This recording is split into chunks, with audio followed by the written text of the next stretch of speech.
Olá, eu sou a professora Estela Rocha, coordeno os cursos da área de educação aqui da Gran Faculdade e estou na série Escola. E hoje eu tenho um tema super especial que você pediu que a gente conversasse aqui. E o tema é o Laboratório de Informática na Escola. Mas é necessário? É importante? Bom, eu tenho aqui a querida professora Natália. Peço que ela venha aqui para o meu link para a gente bater um papo. Natália, seja bem-vinda. Natália, é ou não é importante ter um laboratório de informática na escola? E por que é importante?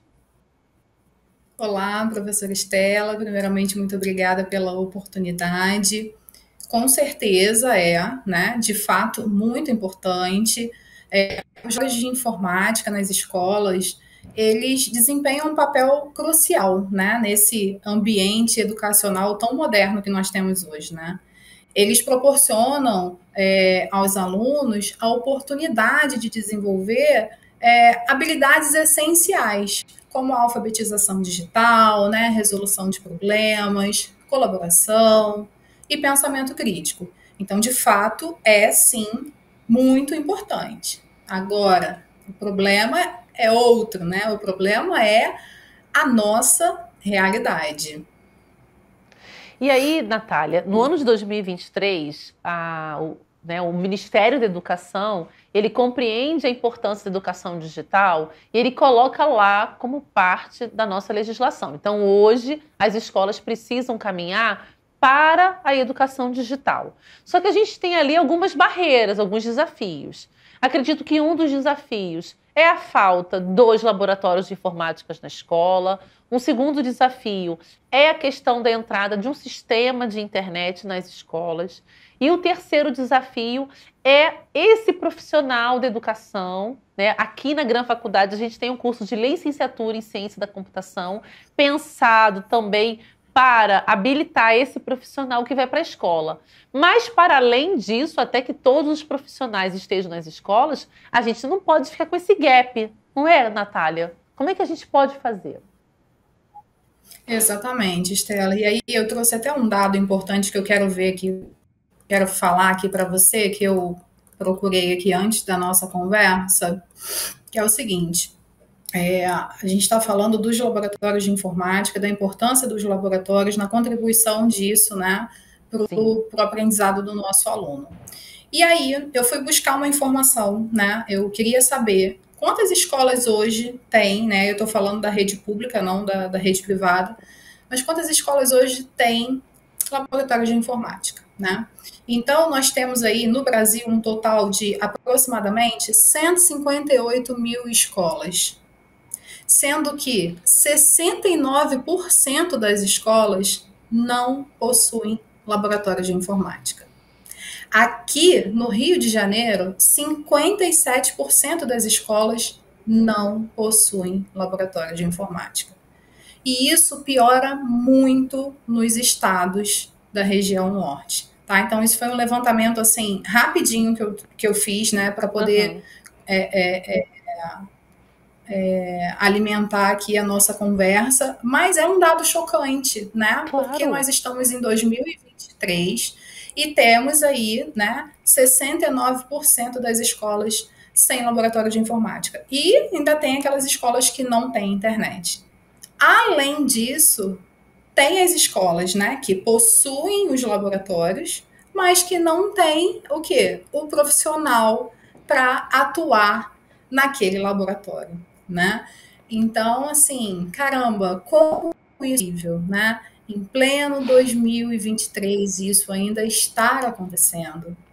E aí, Estela, eu queria até fazer aqui com você uma retrospectiva, Claro, né? por Só para a favor. gente ver como a gente andou pouco, né? Então você deve se lembrar que aqui no Brasil as escolas começaram a adotar os laboratórios de informática lá no finalzinho da década de 90, início ali dos anos 2000.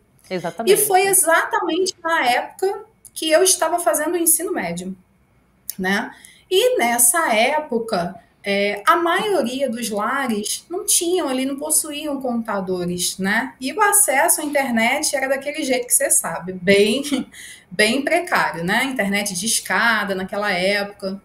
Então, assim, dentro desse contexto, né, naquela realidade, a introdução de laboratórios de informática era uma inovação muito bem recebida, né? Porque foi proporcionando ali para as pessoas o primeiro contato com essa tecnologia, né?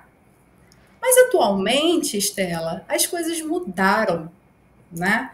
As crianças, os jovens e até mesmo nós, né, adultos, a gente acaba carregando um dispositivo de Sim. alta capacidade de processamento no nosso bolso, né? Então, assim, dessa forma, para muitos estudantes, aquela necessidade de um espaço físico para interagir com aquela tecnologia acabou se tornando um pouco obsoleta, né? Uma vez que a utilização desses dispositivos acontece diariamente, né? Muitas das vezes desde os primeiros anos de vida daquela criança, né? Então, assim, diante desse cenário, é crucial a gente repensar a relevância desses espaços, né, que foram criados aí há mais de 2 décadas para o ensino da informática e o acesso a informações de conteúdo e multimídia, né? Então, hoje em dia, o aluno já vem, muitas das vezes, com uma pergunta daquele assunto que você vai dar aula, porque ele já leu a respeito, porque ele já procurou, quando antigamente, né, a gente não tinha tanto acesso à informação como a gente tem agora. Então, de fato, esses espaços, eles precisam ser repensados, né, para se adequar à nossa realidade. Natália, você falou uma coisa interessante, e aí eu queria trazer aqui para a gente dialogar um pouquinho. Eu sou da rede estadual do Rio de Janeiro, e durante a pandemia eu vi o quanto que os colegas sofreram, porque durante a pandemia a gente precisou passar, né, a utilizar um recurso tecnológico em que muitos colegas não sabiam fazer o uso. E os estudantes também. Não quer dizer que o fato de ele estar ali acessando as redes sociais significa que ele tivesse propriedade para mexer ali nas ferramentas, por exemplo, da Google, né? Então a gente também percebeu que muitos estudantes não conseguiram fazer. E o que a gente tem percebido é que parece que a gente pouco aprendeu pós-pandemia. Quando eu falo pós-pandemia, porque durante a pandemia muitos colegas precisaram virar chave, fizeram cursos de capacitação, mas parece que isso não ficou sistematizado. Você tem essa sensação? Ou você percebe? Tem algum estudo, alguma pesquisa que fale sobre isso? Olha, Estela, com certeza. Com certeza eu acho que a gente aprendeu muito pouco, né? Com a pandemia. Eu sinto falta, já sentia isso na época e ainda continuo sentindo falta de um objetivo, de um planejamento, sabe? De capacitação para os professores. A pandemia passou, né? Foi aquele fuzuê. E Sim. aí? O que aconteceu depois disso? As coisas melhoraram? Os professores foram capacitados, né?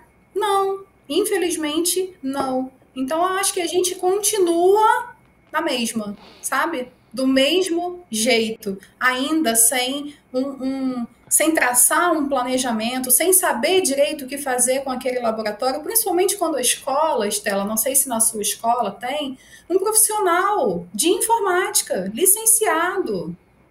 Não Os tem. outros professores que não são da área, infelizmente não sabem o que fazer. Eu me lembro que na época que eu fui fazer o estágio, numa escola pública também, até lá perto da minha casa, ela tinha um laboratório de informática, mas não tinha professor de informática. O Sim. que tinha lá era uma professora de matemática que entendia um pouquinho mais de computador e aproveitava o espaço para levar os alunos para o laboratório. Era isso que eles tinham. Nenhum outro professor fazia uso do laboratório de informática. Então ele fica ali, né, um desperdício de recurso, um elefante branco que ninguém sabe usar, que ninguém sabe mexer, e eles também não contratam os profissionais que deveriam estar ali atuando, né? E aí, Estela, uma outra coisa interessante que me fez até sair do ensino fundamental. Porque, assim, junto com os laboratórios de informática, né, chegou também um termo chamado informática educativa, que você já deve ter ouvido falar, né? Sim. Então, tem aí o nosso querido autor Valente, que diz o seguinte, olha, informática educativa refere-se à inserção do computador no processo de aprendizagem dos conteúdos curriculares de todos os níveis e modalidades de educação, né? Então, o que eu pude perceber na época que eu estava atuando ali no ensino fundamental? Que na teoria, Estela, é tudo muito lindo, sabe? Mas na prática é tudo muito diferente. Então, assim, na rede pública, a introdução dos laboratórios, né, da informática educativa, acabou acontecendo de forma mais lenta, né? Por uma série de motivos aí, de fatores que a gente conhece, né? Na rede privada, não, eles tinham recurso, né? Então era muito mais rápido, eles conseguiam contratar empresas para instalar manutenção, enfim. Mas o que faltava ali em ambas? Falando para você na época que eu estava atuando, né? Aquilo que eu falei para você anteriormente, falta de objetivo, falta de organização, falta de planejamento, falta de engajamento dos professores das disciplinas de núcleo comum, sabe? Falta de capacitação para os professores. Os professores achavam que nós, professores de informática educativa, tínhamos que dar aula para os alunos, quando na verdade não era assim. Nós estávamos ali para oferecer suporte. Olha, professora, minha turma está com dificuldade no conceito tal. Será que a gente consegue bolar um projeto, fazer uma atividade, levar essa turma, né, para conseguir tirar as dúvidas desse aluno de uma maneira mais lúdica? Trabalhar em conjunto. Sim, e não me colocar para dar aula, né, de um conceito que muitas das vezes eu poderia abordar de uma forma errada ou diferente daquilo que eles estavam acostumados, né, a trabalhar com a professora. Então, assim, eu pude perceber que algumas escolas, né, só tinham ali o interesse de incrementar nos seus currículos o nome lá de informática ou conceitos básicos de informática, assim. Outras tentavam usar o recurso ali, né, como objeto de ensino e aprendizagem, mas não sabiam como usar direito, né? Outras utilizavam para ministrar cursos de computação, onde o professor estava ali para ensinar conceitos básicos de editor de texto, editor de planilha, né? De repente, banco de dados, para ensinar Paint. Eu falei assim, gente, o que é isso? Né? Muitas das vezes tendo o foco em formar uma mão de obra qualificada para o mercado de trabalho, né? Se aproveitando ali da informática educativa como um recurso de marketing. E aí, no meio de todo esse conflito, os professores não assumiam de fato, de maneira adequada, o uso da informática em seu fazer pedagógico. Quando eu me deparei com essa situação, que era a realidade, na teoria é lindo, mas a realidade era assim, eu falei assim, gente, acabou. Não dá para mim. Desse jeito não dá. Aí eu desisti do fundamental e fui trabalhar só com médio.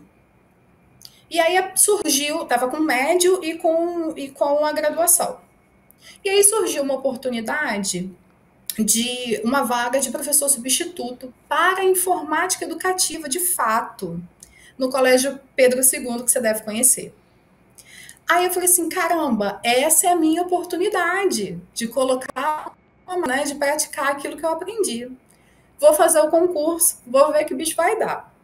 Passei no concurso. E aí sim eu pude experimentar, Estela, de fato, o que era a informática educativa, sabe? Pude colocar em prática aquilo que eu estudei. Falei assim, caramba, é isso aqui. Por que as escolas não fazem isso? O que está faltando, gente? Olha, Estela, tanto que eu tentei de fazer projeto nas escolas, sabe? De tentar implementar, né? Implantar ali dentro a informática educativa, e os próprios professores também das disciplinas de núcleo comum não abraçavam a ideia. E sem eles, eu não conseguia fazer absolutamente nada. E aí, quando eu cheguei lá, eu tive essa oportunidade. Então, assim, nem tudo está perdido. Não, não está, não Nem está. tudo está perdido, né? A gente só precisa encontrar ali o caminho certo. Infelizmente, muita coisa ainda precisa mudar, né? As coisas mudaram, agora a gente tem outros conceitos, tem cultura maker, tem outras coisas aí por trás, tem o laboratório de informática, e aí agora eu acho que é o momento da gente repensar em como fazer, né, em como tornar a nossa aula mais criativa e mais prazerosa para os nossos alunos. Com certeza, Natália. Chegamos aqui ao final da nosso bate-papo e eu acho que ficou aqui um aprendizado para os nossos estudantes.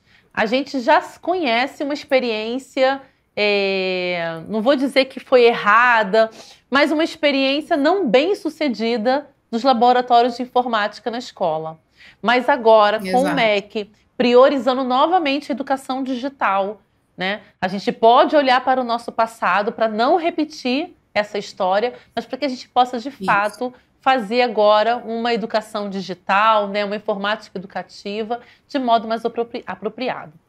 Natália, muito obrigada. A gente vai voltar para bater mais papo sobre isso, porque esse assunto eu sei que vai render várias vezes aqui na nossa série, tá? Mais uma vez, muito obrigada pela parceria de sempre. Tchau, tchau, estudantes. Tchau, tchau. Eu que agradeço pelo convite.